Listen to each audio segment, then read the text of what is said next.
मेरे शुरुआती दिन ही चल रहे हैं। सबसे बड़ी समस्या जो हमें आती है वो है लैंग्वेज बैरियर। हम लोगों को जो यहाँ पे टर्म्स यूज़ होते हैं हिंदी के, वो भी जल्दी नहीं समझ में आते क्योंकि वो हमारी बोलने वाली भाषा के नहीं होते हैं। कोर्ट के ऑफिसेज हैं, मैडम आज नहीं कल, आज नहीं हो पाएगा कल आइए। मैं भी इस टीम का हिस्सा हूँ। शुरुआती दौर में मुझे भी जो लैंग्वेज जो बैरियर जो दिव्या ने शेयर किया, इसकी समस्या थी, लेकिन जैसे जैसे प्रैक्टिस आपकी लंबी होती जाती है आपको आप यूज टू होने लगते हैं। भाई साहब की चाय पर मौजूद हैं, जैसा कि आप देख पा रहे हैं, और हमारे साथ कुछ अधिवक्ता साथी मौजूद हैं जिनसे हम बात करेंगे और जानेंगे कि वकालत के शुरुआती संघर्ष के दिनों में कौन कौन सी समस्याओं का सामना करना पड़ता है, कहाँ पर मौजूद है। लोकेशन की बात करें तो हमारे सामने आप देख पा रहे हैं स्वाद भवन चौराहा है, और इस साइड सिविल कोर्ट, इसको हम बोल सकते हैं पुराने हाईकोर्ट का गेट नंबर 2 का ठीक सामने, और कमिश्नरी मोड़ भी कहते हैं। तो आइए देरी के बिना अधिवक्ता भाइयों से बात करते हैं, अपना एक परिचय और उस हेलो, मैं एडवोकेट दिव्या कुमारी और मेरे शुरुआती दिन ही चल रहे हैं। सबसे बड़ी समस्या जो हमें आती है वो है लैंग्वेज बैरियर। हम लोगों को जो यहाँ पे टर्म्स यूज़ होते हैं हिंदी के, वो भी जल्दी नहीं समझ में आते क्योंकि वो हमारी बोलने वाली भाषा के नहीं होते हैं, शुद्ध हिंदी के होते हैं और उर्दू के होते हैं। तो उसी को इंटरप्रेट, आम बोलचाल की भाषा अलग होती है, आम बोलचाल की भाषा अलग है, लीगल लैंग्वेज अलग है।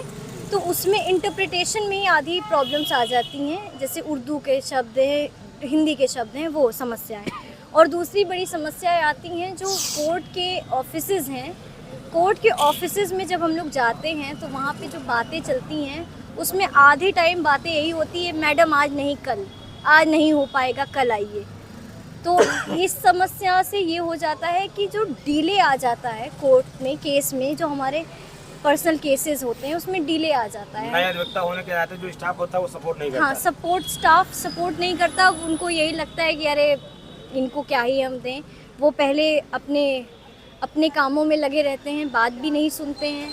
अगर हम उनसे स्ट्रिक्टली बात करें तो वो लोग बस ऐसे ही चलतू कर देते हैं। कहीं ना कहीं कह सकते हैं कि जानकारी का अभाव है, उसका भी हाँ, है ना, क्योंकि हमें अभी जानकारी कम है कि वहाँ पे कोर्ट में काम कैसे चलते हैं, कार्य कैसे होता है, हमें जानकारी कम है।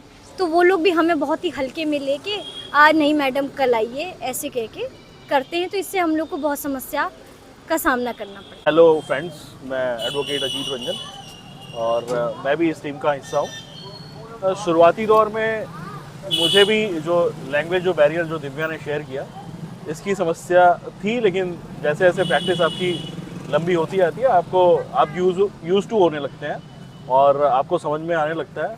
और रही बात जो दिव्या ने कहा कि ऑफिसेज में आज नहीं मैडम कल, ये वाली समस्या है और रहेंगी, और इसी को डीलिंग मतलब इसी को प्रैक्टिस का पार्ट कहा जाता है कि आप कैसे डील कर लें। जो अक्सर हमने देखा और सुना है, एक अच्छा सीनियर ढूंढने की भी एक बड़ी समस्या रहती है कि एक अच्छा सीनियर जिसके मार्गदर्शन में आप आगे प्रोसीड कर सकें। सही बात है।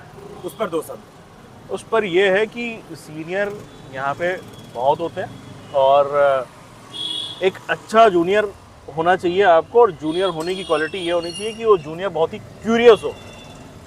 सीनियर तो यहाँ पे बहुत सारे अधिवक्ता हैं, लेकिन जितनी क्यूरियोसिटी होगी आपके अंदर, उतना आप लोगों से, किसी भी सीनियर से अपनी क्वेरी करेंगे तो कई लोग होगा जो कि बताएंगे। वो कई लोग हो सकता है मना कर दें क्योंकि इतना टाइम नहीं है, लेकिन यहाँ पे कोई रोकेगा नहीं आपको।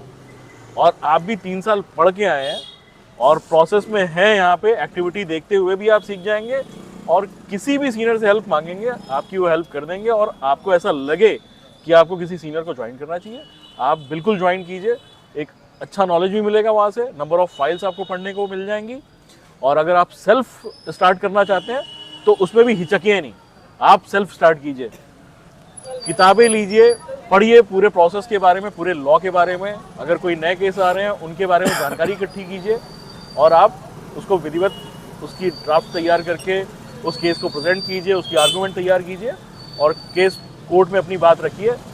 पहले से तैयारी रखिए, कौन सा मुकदमा किस कोर्ट में फाइल होगा या किस पर्टिकुलर जो कैटेगरी है उसमें फाइल होगा, ये कैसे पता करें। तो आपके पास 2 ऑप्शन है। एक तो आप एक अच्छे सीनियर से पूछ सकते हैं। एक अच्छा सीनियर कौन होगा?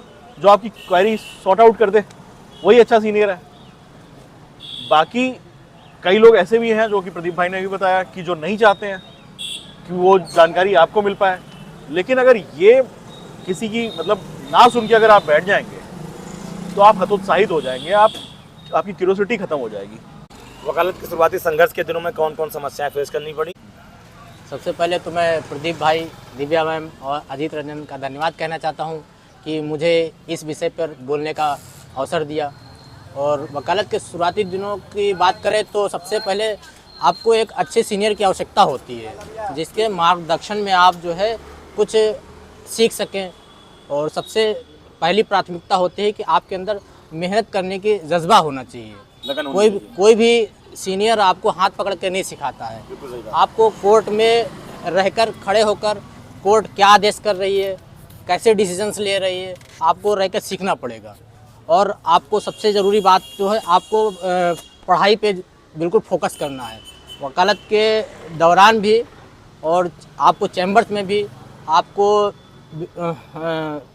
केस लॉ वगैरह पढ़ना पड़ेगा, तभी आप एक अच्छे वकील बन पाएंगे। प्रोफेशन ही ऐसा है कि आपको हमेशा पढ़ना है। यदि आपको एक अच्छा वकील बनना है तो आपको स्टडी करते ही रहना पड़ेगा, तभी आप आगे जाके कुछ बन सकेंगे, अच्छे वकील बन सकेंगे। कई बार ऐसा सुनने को मिलता है कि सीनियर शोषण करते हैं जी, सीनियर जूनियर को कभी आगे बढ़ने नहीं देना चाहते हैं, ऐसा सुनने को मिलता है। जी जी, इसके बारे में क्या कहेंगे? नहीं, ऐसा नहीं है। कोई भी सीनियर ये नहीं चाहता है कि ऐसा नहीं है कि आपको बढ़ना नहीं देना चाहता है। एक्चुअल में वो आपको केस दे देता है कि जाइए आप ये करके आइए।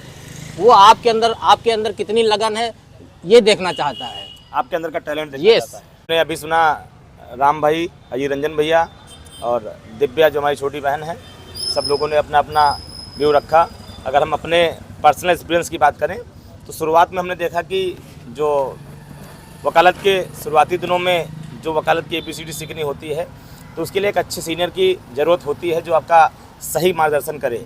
क्योंकि बेसिक ABCD के लिए कहीं ना कहीं आपको इंटर्नशिप करनी होती है और इसको हम दुर्भाग्य कहें या जो भी कि इसमें ट्रेनिंग का कोई पार्ट नहीं होता है। क्योंकि अगर चपरासी से लेकर अधिकारी तक भी अगर आप नौकरी करते, गवर्नमेंट जॉब करते, तो उसमें आपकी ट्रेनिंग कराई जाती है। जी जी। लेकिन वकालत में जैसे ही आप डिग्री कंप्लीट करते हैं डायरेक्ट आप प्रैक्टिस में आ जाते हैं। जैसे अधिवक्ता के रूप में आपका रजिस्ट्रेशन हो जाता है तो डे 1 से आप मुकदमा किसी का पक्ष प्रस्तुत करने के लिए न्यायालय के समक्ष एलिजिबल हो जाते हैं। लेकिन दुर्भाग्य की बात यह है कि आपके पास बेसिक नॉलेज भी नहीं होती है और आप एलिजिबल हो जाते हैं।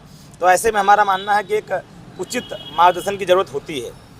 लेकिन कई बार जो उचित मार्गदर्शन देने वाला होता है उसकी खोज करना सबसे मुश्किल काम होता है, क्योंकि काफ़ी समय देना पड़ता है। हर कोई डे 1 से समझ नहीं पाता कि आपके अंदर कितनी प्रतिभा है, कितना टैलेंट है, कितना लगन है। तो एक तरीके से सबसे बड़ा जो चैलेंज होता है, एक अच्छे सीनियर को ढूंढें ताकि बेसिक ABCD आप जान सकें और उसके बाद अब जब आप समय देंगे और कठिन परिश्रम और पक्का इरादा करके मेहनत, संघर्ष, ईमानदारी से आप लगे रहेंगे तो एक न एक दिन आ ही जाएगा जब आप एक अच्छे वकील बन जाएंगे।